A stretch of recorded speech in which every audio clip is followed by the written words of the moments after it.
Ramu has a fever with 100 degree Fahrenheit temperature. It rises to around 103 degree Fahrenheit and comes down to 100 degree Fahrenheit several times in a day in a typical pattern. What kind of fever is Ramu having? या remittent होगा, relapsing होगा, intermittent या constant? Sir relapsing fever में temperature increase हो रहा था, फिर normal temperature में आ रहा था, फिर 2 to 4 डेज के लिए हमें छूट मिल रहा था, फिर प्रोसेस सेम चालू हो रहा था, है ना?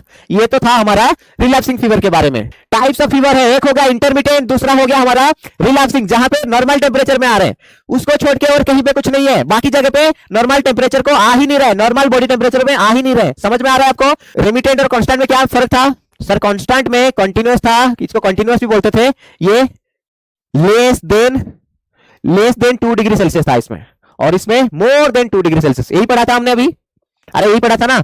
तो रामू है जो फीवर विथ 100 डिग्री फ़ारेनहाइट, क्या ये नॉर्मल है? सर ये नॉट नॉर्मल। फिर क्या हुआ? इट राइजेस टू अराउंड 103, ये इंक्रीज हुआ कितना? More than 2 degree Celsius increase हो गया। इंक्रीज होने के बाद क्या हो रहा है? इंक्रीज होने के बाद comes down to 100 degree Fahrenheit, ये भी तो नॉट नॉर्मल, मतलब ये कभी नॉर्मल टेम्परेचर पे आया ही नहीं है। ऊपर गया था कहां से? 100 डिग्री फ़ारेनहाइट से, फिर रिटर्न बैक आया 100 डिग्री फ़ारेनहाइट से। चेंजेस तो कुछ हुए नहीं इसमें, पर क्या चेंजेस हुआ? जो चेंजेस हमने बोला ये मोर देन 2 डिग्री सेल्सियस हुआ है, तो आंसर क्या जाएगा? मोर देन 2 डिग्री सेल्सियस, ये हो जाएगा हमारा रेमिटेंट।